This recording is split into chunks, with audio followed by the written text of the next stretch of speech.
올 한 해 우리가 표를 가지고 있는 것은 예배의 성공자가 되자, 그리고 예배의 성공자가 되라는 그런 표를 가지고 2022년을 여러분과 제가 살아가고 있습니다. 우리 옆 사람과 다시 한번 인사할 때 예배의 성공자가 되시기 바랍니다라고 인사해 주시기 바랍니다.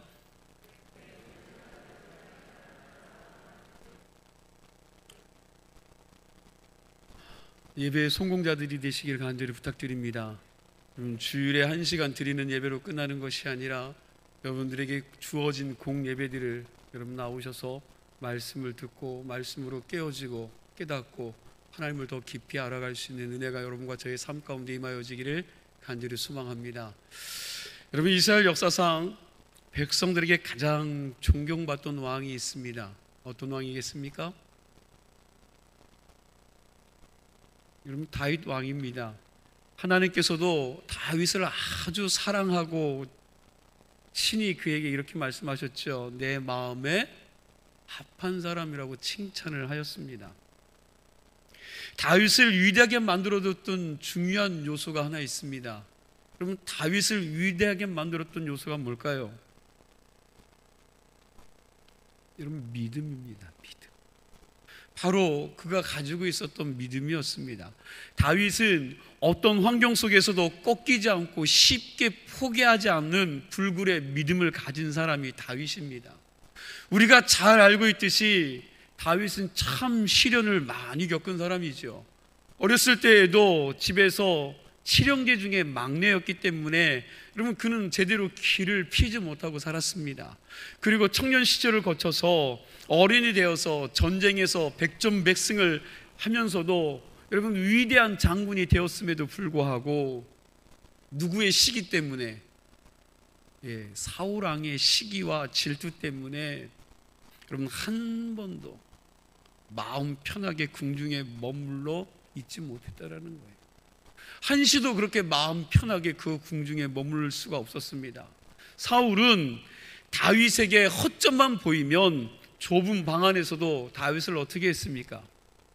창을 던지고 칼을 휘둘러서 그를 죽이려고 했습니다.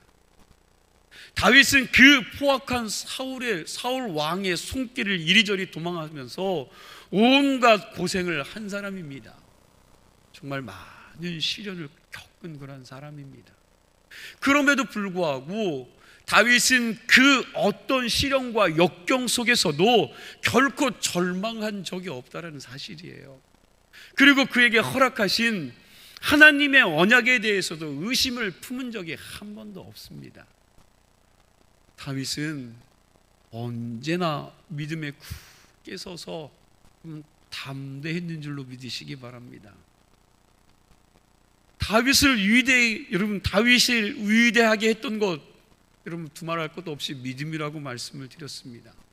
어떤 환경 속에서도 포기하지 않는 그의 믿음이 그를 위대하게 만들었습니다. 이런 다윗의 신앙에, 여러분, 이 신앙과 믿음이 가장 잘 나타나는 곳이 어디이냐? 오늘 여러분과 제가 함께 보는 시편 57편 말씀입니다. 이 시편 57편에 나타난 신앙을 가르쳐서 어떤 사람은 새벽을 깨우는 신앙, 그리고 어떤 분들은 새벽을 깨우는 믿음이다, 그렇게 말씀하고 있습니다.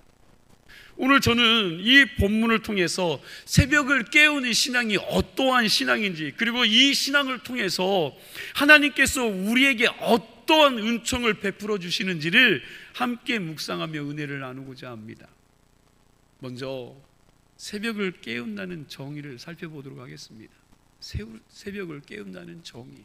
여러분, 새벽을 깨운다는 게 무엇입니까? 여러분들이 생각하는 새벽을 깨운다는 게 뭐예요? 새벽을 깨운다는 것은 칠흑 같은 어둠 속에서도 밝아오는 새벽볕을, 여러분, 새벽빛을 바라보는 것을 의미합니다. 다시요, 새벽을 깨운다는 것은 뭐냐면, 여러분, 칠흑 같은 어둠 속에서 다가오는 새벽빛을 바라보며 소망 가운데서 지금 이 어려움들을 극복하고 이긴다는 거예요. 무슨 이야기인지 이해가 되시죠? 지금 다윗이 사울 왕의 칼날을 피해서 엔게디 광야 어느 어두운 굴 속에 숨어 있는 겁니다. 사무엘상 24장 말씀을 보면 그 배경의 이야기가 아주 실감나게 잘 나와 있습니다. 그때 사울이 다윗이 엔게디 광야에 숨어 있는 것을 듣고서 그가 어떻게 행합니까? 사무엘상 24장 2절 말씀이요, 우리 함께 보도록 하겠습니다. 함께 있습니다. 사울이 온 이스라엘에서 택한 사람 3,000명을 거느리고 다윗과 그의 사람들을 찾으러 들염소 바위로 갈새.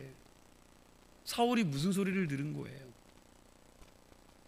사울이 지금 다윗이 숨어 있는 곳에 대해서 들었습니다. 다윗이 엔게디 광야에 숨어 있다라는 거예요. 그 이야기를 듣고, 이 소리를 듣고 사울 왕이 특전사지요, 잘 훈련된 아주 특공대입니다. 이 3,000명을 풀어서 그 엔게디 광야를 2중 3중으로 포위해서 포위망을 좁혀 들어가는 겁니다.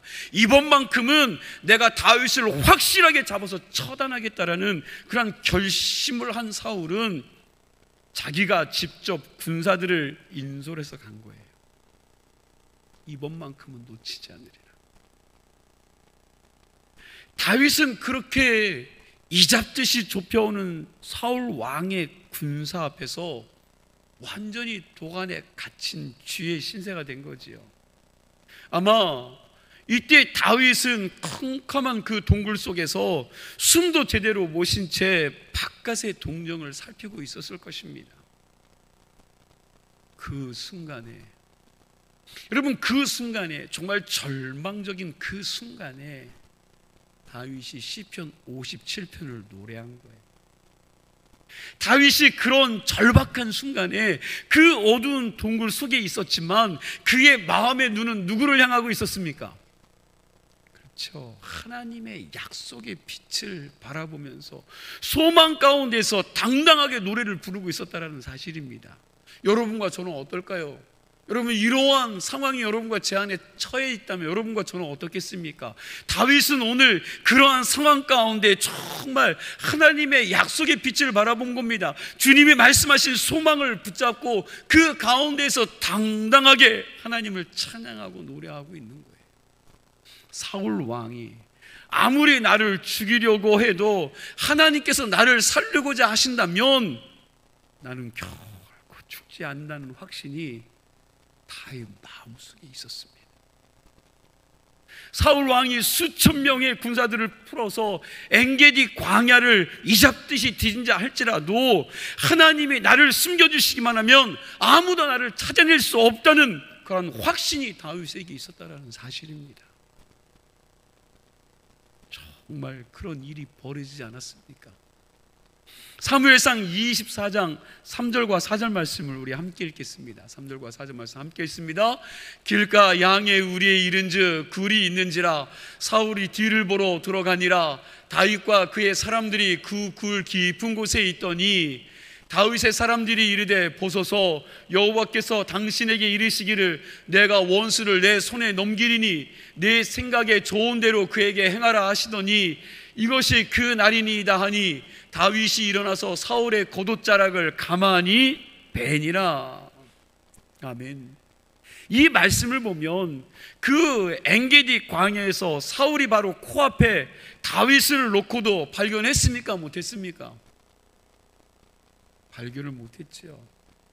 코앞에 다윗을 놓고도 발견하지 못한 채 오히려 거꾸로 자기의 옷깃이 다윗의 칼에 찢기는 경험을 한 거죠. 그런 경험을 한 겁니다. 이 같은 하나님의 섭리와 보호하심 가운데 다윗은 그 어두컴컴한 그 굴 속에서 있음에도 불구하고 하나님의 언약의 빛을 보고 당당할 수가 있었다는 거예요. 그 옛날 사무엘이 기름을 가지고 자기 머리에 부으면서 주신 약속의 말씀을 다윗이 그 마음에 품은 겁니다. 그 말씀을 붙잡은 거예요. 이제 훗날에 너는 이스라엘의 왕이 될 것이다. 이것은 사무엘인 나의 뜻이 아니고 누구의 뜻이라고요? 예, 하나님의 뜻이다. 사무엘이 그렇게 이야기하는 거예요. 그러면서 그 말씀을 그에게 주었을 때 이 다윗은 그 말씀을 끝까지 놓치지 않았다라는 사실입니다. 그래서 오늘 본문에서 다윗은 이렇게 말하고 있습니다. 뭐라고요? 하나님이여, 내 마음이 뭐하고요? 확정되고 확정되었사오니, 내 마음이 확정되었사오니 내가 노래하고 내가 찬송하리다. 내 영광아 깰지어다. 비파야 수금아 깰지어다. 내가 뭘 깨워요? 새벽을 깨우리라. 이 말씀을 공동 번역으로 여러분 이렇게 써 있더라고요. 내 마음이 든든합니다. 하나님, 내 마음이 든든합니다. 다윗이 든든하다고 했는데 뭐가 든든해요? 사울 앞에서 지금 죽을지도 모르는데, 그러나 왜 든든하냐? 다윗의 눈에는 지금 보이는 것은 당장 죽을 것만 같은 상황이지만 여러분, 그는 뭘 봤어요? 믿음의 눈으로 소망 가운데 내일의 새벽빛을 바라보고 있었기 때문에 그 마음이 든든한 거예요. 하나님을 바라봅니다. 자기 자신을 바라본 것이 아니라 믿음의 눈으로 그는 소망을 보았어요. 하나님이 일하실 것을 보았습니다. 새벽을 깨우는 신앙이 뭐냐? 다시 정의합니다. 새벽을 깨우는 신앙이란, 비록 지금 내 삶이 캄캄한 어두운 밤이라 할지라도 이제 얼마 안 있으면 밝은 빛이 비춰져서 이 새벽빛이 내게 임할 것이다 라는 소망을 가지는 거예요. 이것이 새벽을 깨우는 신앙입니다. 소망 가운데 새벽빛을 바라보는 신앙을 말합니다. 지금 밖은 아직 어두움입니다. 아직 빗줄기 하나 보이지 않습니다. 여전히 내 눈에는 어두움이 짙게 깔려있기에 이 어두움이 영원히 지속될 것처럼 보입니다. 어느 한 구석에도 빛이 비출 것 같은 기미가 보이지 않습니다. 그러나 그 안에 뭐가 있는 거예요? 믿음이 있고 소망이 있는 겁니다. 다윗은 그런 캄캄한 어둠 속에서도, 그런 어둠 가운데 있어서도 이제 조금 있으면 밝은 빛이 동력에서부터 비추어질 것이다라는 그런 믿음을 가지고 있었다라는 사실입니다. 이게 바로 새벽을 깨우는 신앙인 줄로 믿으시기 바랍니다. 아무리 칠흑 같은 밤이라 할지라도 그것이 영원히 계속될 수는 없습니다. 어두운 밤이 지나면 반드시 뭐가 와요? 새벽이 오게 돼 있어요. 아침이 오게 돼 있습니다. 아무리 역사의 어두움이 짙어도, 그리고 우리의 현실이 아무리 어렵고 힘들어도 하나님의 계명성은 동쪽에서 밝고 영명은 밝아오게 되어 있습니다. 이것을 믿는 것이 우리의 믿음이요, 이것이 우리의 믿음입니다. 그러므로 여러분, 나의 현실이 힘들고 답답하더라도 우리가 낙심할 필요가 없습니다. 정말 절망할 필요가 없어요. 왜요? 어둡다는 것은 곧 뭐가 온다는 거예요? 밝아올 때가 가까이 이르렀다는 것을 상징하고 있기 때문에 그렇습니다. 급할수록 여유를 가져야 합니다. 바라기는 새벽을 깨우는 신앙이, 그 믿음이 오늘 여러분들의 믿음이 될 수 있기를 축원합니다. 지금으로부터 약 100여 년 전 우리의 선배들은 그야말로 여러분 역사 속에서 칠흑 같은 어두움 암흑기를 살고 있었습니다. 나라의 주권을 뺏겼습니다. 땅도 빼앗겼습니다. 그리고 민족의 지도자들은 다 쫓겨나가서 천지사방으로 다 흩어졌습니다. 나라를 이끌 어떠한 여러분 구심점도 사라졌습니다. 삼천리 방방곡곡을 살펴보아도 독립의 빛, 독립의 희망을 찾을 구석이 없었습니다. 그럼에도 불구하고 우리 믿음의 신앙의 선배들은 그 암흑기 속에서도 밝아오는 역사의 새빛을 바라보면서 용기를 잃지 않았다는 사실이에요. 일본은 망하고 우리 조선은 반드시 독립된다고 하면서 절망하지 않고 그 날을 기다렸습니다. 이런 암흑기를 살았던 그 삶 가운데 여러분 1919년 3월 1일에 무슨 운동이 터져요? 만세 운동이 터졌고, 이 일로 서대문 형문소에 많은 사람들이 구속되었습니다. 그렇게 구속된 분들 중에 시인 심훈이라는 선생이 감옥에 갇힌 사람들 중에 제일 막내였다고 합니다. 이분이 감옥에서 간수 몰래 편지를 써서 어머니에게 보낸 편지가 우리에게 전해져 내려오고 있죠. 제가 그것을 다 읽어드릴 수는 없지만 그 중에 일부분만 읽어드리겠습니다. 그런데 그 일부분도 짧지가 않습니다. 여러분 잘 들어보시기 바랍니다. 어머니께, 어머니, 오늘 아침에 고의적삼 싸 보내신 것을 바꿔서 제가 이곳에 와 있는 것을 집에서도 아시는 줄 알았습니다. 잠시도 어머니의 곁을 떠나지 않았던 막내둥이의 생사를 한 달 동안이나 아실 길이 없었으니 그동안 오직이나 애를 태우셨겠습니까? 그러하오나 저는 이곳까지 굴러오는 동안에 꿈에도 생각하지 못한 고생을 겪었지만 그래도 몸성이 배포유하게 큰 집에 와서 잘 지냅니다. 쇠고랑을 차고 용수를 썼을 망정 난생 처음으로 자동차에다 보호순사까지 앉히고 거들먹거리며 남산 밑에서 무학재미까지 내려 긁는 맛이란 바로 개선문으로 들어가는 듯 하였습니다. 여러분 시인이라 그런지 어때요? 글이 참 표현이 재미있죠. 맛깔납니다. 어머니, 제가 들어있는 방은 28호실인데 두 칸도 못 되는 방에 19명이 두릅 엮이듯이 있는데 그 중에는 목사님도 있고 시골서 올라온 상투잡이도 있고 우리 할아버지처럼 수염 잘린 천도교 도사도 계십니다. 그 밖에는 함께 날뛰던 저희 동무들인데 제 나이가 제일 어려서 귀여움을 많이 받고 있습니다.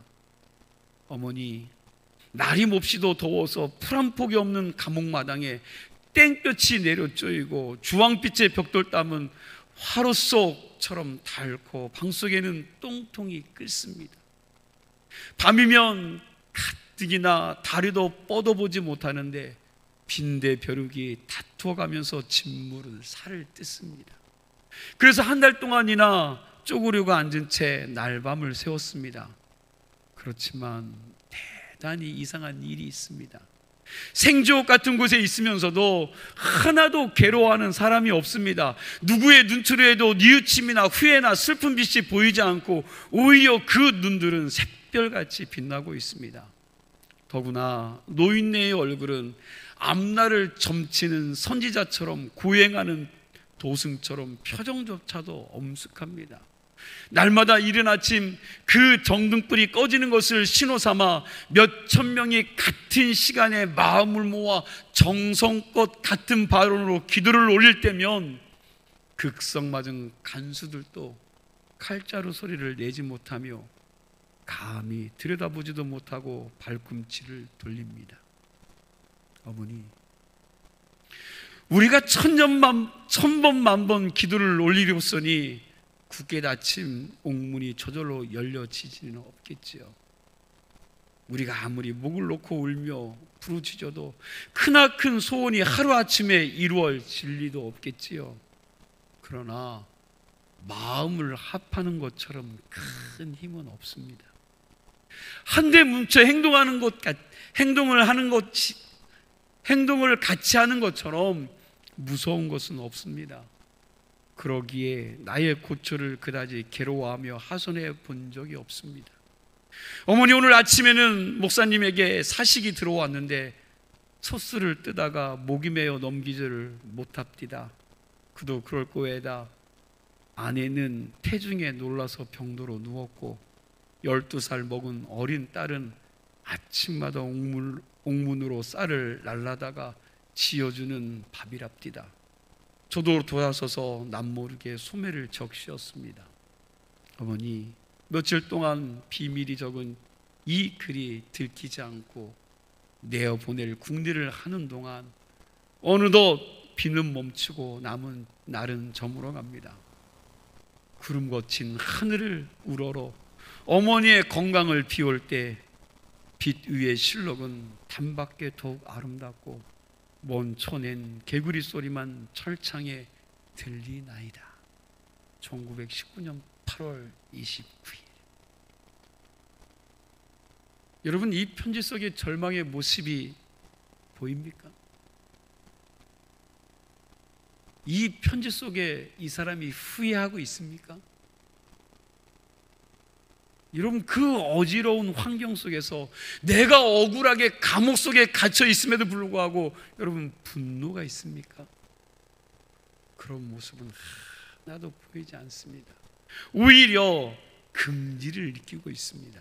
비록 지금 우리가 어둠 가운데 갇혀 있지만 밝아오는 새벽빛이 반드시 우리에게 비치리라는 확신이 이 편지 속에 있다라는 거예요. 아주 담담하게 새벽을 기다리고 있습니다. 마치 엔게디 광야 어둠 짐승의 굴 속에서 노래했던 다윗의 시와 같은 모습입니다. 이 시문 선생은 11년 뒤에 1930년 3월 1일에 이런 시를 또 남겼습니다. 그날이 오면은 삼각산이 일어나 더동실 춤이라도 치고 한강물이 뒤집혀 용수숨을 칠 그날이 이 목숨이 끊기기 전에 와 주기만 한다면 나는 밤하늘에, 나는 까마귀와 같이 종로의 인경을 모리로 들이받아 울리오리다. 두개골은 깨져서 산상조각이 나도 기뻐서 죽사옴에 오히려 무슨 한이 남으리까.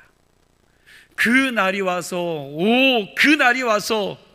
육조 앞 넓은 길을 울며 뛰어 둥글어도 그래도 넘치는 기쁨에 가슴이 미어질 듯 하거든 드는 칼로 내 몸에 가죽이라도 벗기어 커다란 북을 만들어 둘쳐매고는 여러분의 행렬의 앞장을 소우리다.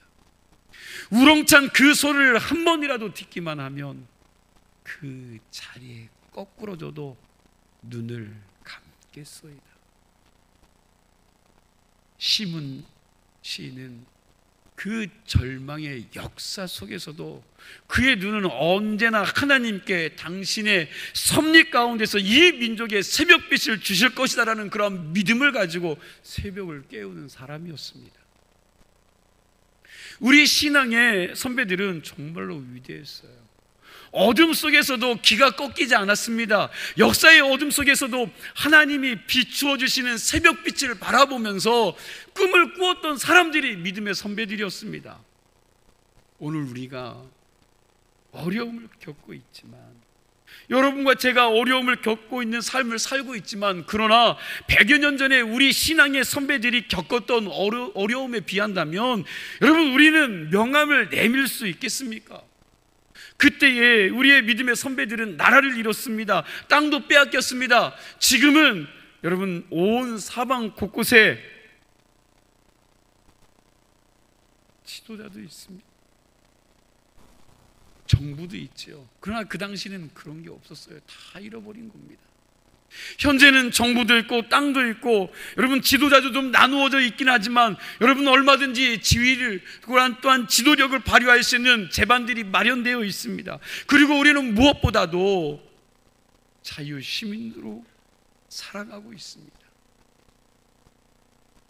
그럼에도 불구하고 우리에게 여러분 모자란 것이 하나 있다면 그것은 우리의 선배들의 마음속에 있었던 이 어두움을 뚫고 다가오는 새벽빛을 바라보는 믿음이요. 이 믿음이 모자랍니다. 오늘날 이 믿음을 찾아보기가 어렵습니다.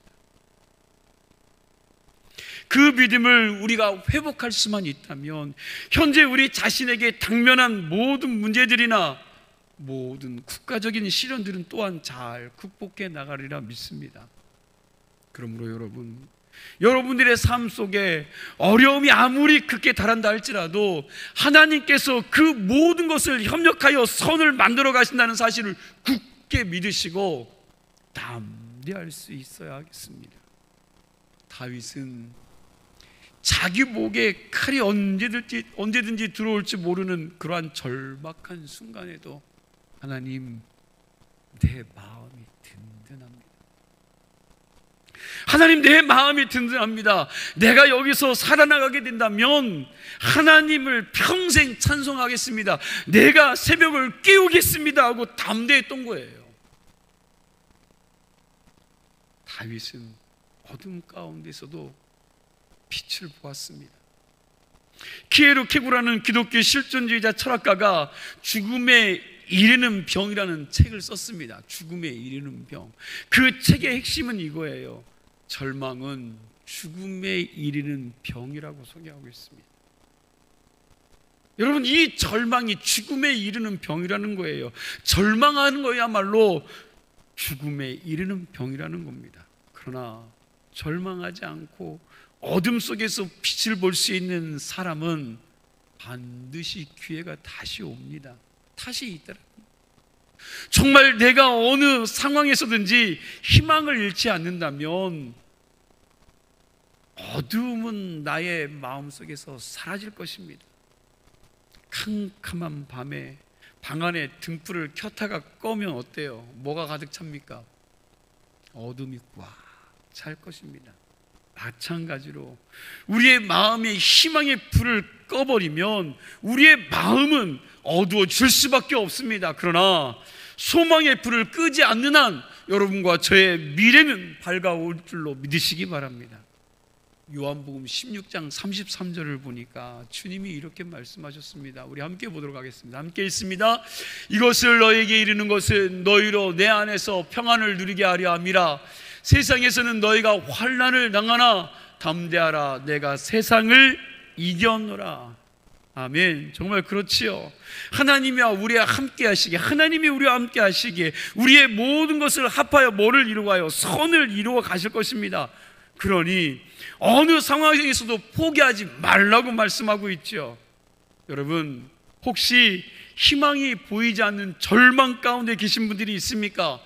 절대로 포기하지 마시기 바랍니다.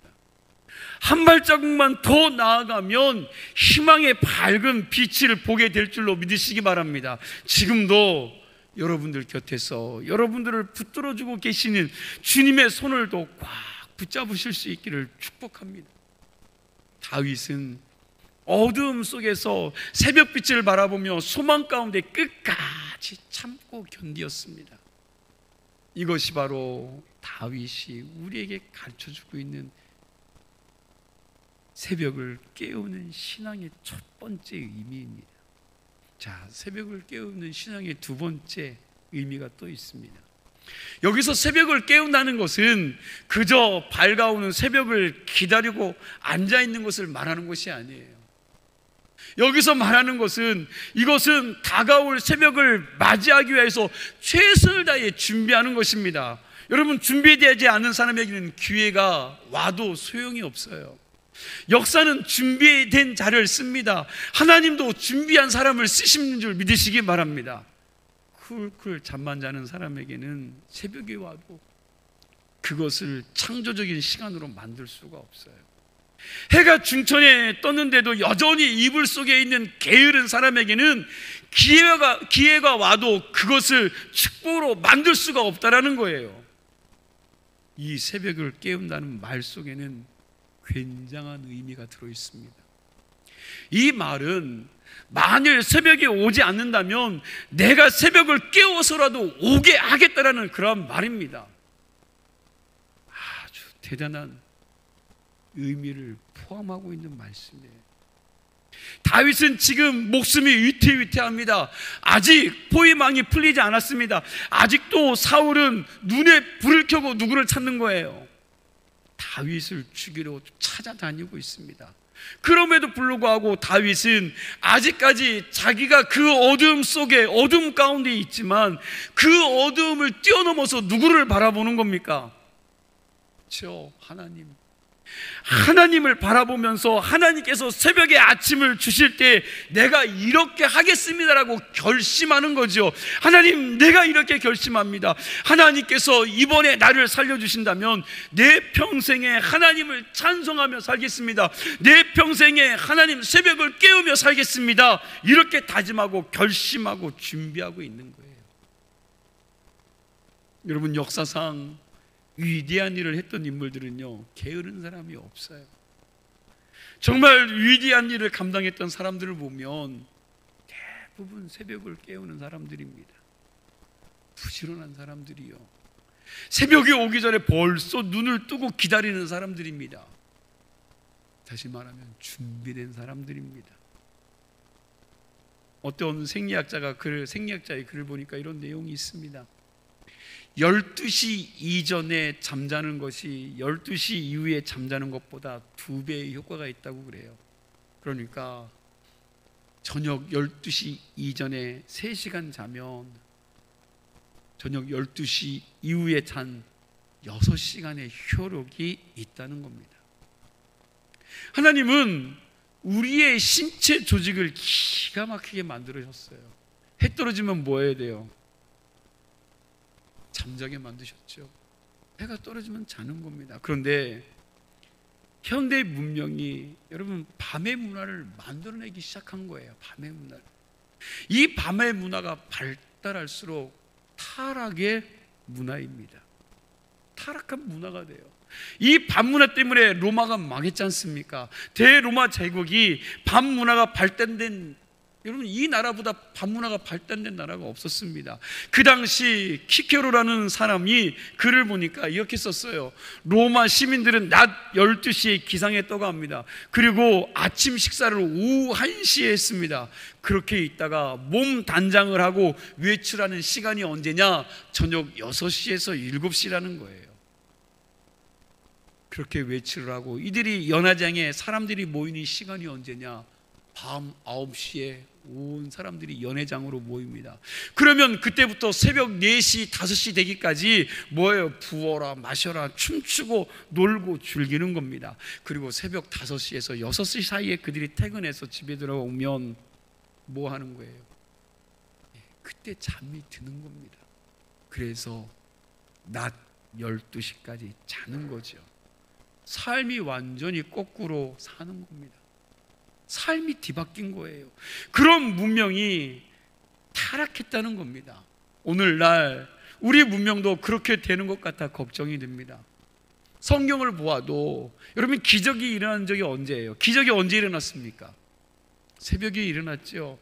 홍해를 가른 기적, 그리고 그 홍해에서 애굽의 군사들을 몰살시킨 그 시간이 언제예요? 새벽입니다. 여호수아가 여리고성을 7번 돌고 난 다음에 함성을 질러서 여러분 무너뜨린 시간이 언제입니까? 그 시간도 새벽이죠. 사울이 암몬 사람을 쳐서 대승을 거둔 시간도 새벽입니다. 암몬 사람들이 쿨쿨 잠을 자고 있을 때 싸워서 이겼습니다. 다윗이 압살롬의 반란을 피해서 강을 건너 목숨을 건진 시간도 새벽이었습니다. 압살롬은 밤새도록 엉뚱한 짓을 하다가 새벽에 잠을 자니까 다윗이 그때 어떻게 해요? 피신하는 겁니다. 새벽은 생명이 살아나는 시간입니다. 예수께서 한적한 곳에 가셔서 기도하시는 때도 언제예요? 새벽 민명입니다. 날 밝기 전의 시간입니다. 사도들이 옥중에서 기적처럼 풀려날 때도 언제예요? 새벽이었습니다. 시편 46편 5절 말씀을 보니까 이렇게 말씀합니다. 우리 함께 읽겠습니다. 시편 46편 5절 말씀입니다. 시편 함께 읽습니다. 하나님이 그 성중에 계심에 성이 흔들리지 아니할 것이라. 새벽에 하나님이 도우시리로다. 시편 119편 147절도 함께 읽습니다. 내가 날이 밝기 전에 부르짖으며 주의 말씀을 바라싸우며. 자, 새벽에 기도했더니 하나님께서 그 기도를 받아주셨다라고 말씀하고 있죠. 우리가 지금 사순절 여러분 세일의 특별 새벽기도 중에 있습니다. 9일이 지났어요. 내일부터 10일이 될 것입니다.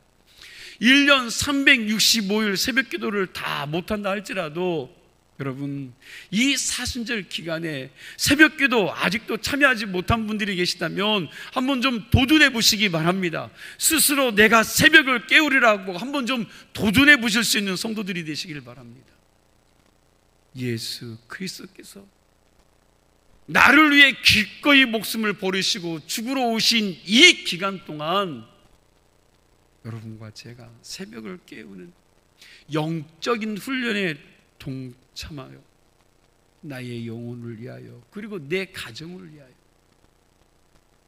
하나님의 교회와 나라와 민족을 위하여 기도하실 수 있는 여러분들이 되시기를 축원합니다. 마지막으로 시 하나 읽어드리고 오늘 말씀을 마치겠습니다.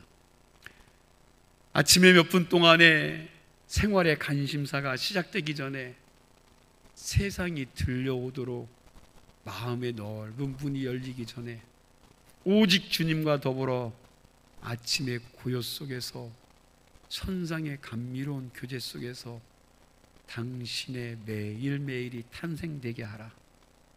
그 축복의 평정 속에서 안식의 서곡과 더불어 내 영혼이 안식을 얻고 부드러워지게 하라. 아침 이슬이 장래를 생기 있게 만들듯이 아침에 몇 분 동안 성경을 내 손에 들고 평화로운 약속된 땅으로부터 오는 영광의 빛을 붙잡으라. 내가 바삐 시장을 헤맬 때에도 내 마음속에 아름다움으로 희망의 꽃이 피어나듯이 그 빛은 여전히 머무르리라. 보석처럼 귀중한 말씀은 온 하늘을 반짝이리라. 모든 길을 밝게 빛을 빛나는 영광과 더불어 새벽을 깨우시고 그 새벽의 소망을 믿음을 잃어버리지 않는 사랑하는 주문지교회 모든 성도님이 되시기를 축원합니다. 기도하시죠.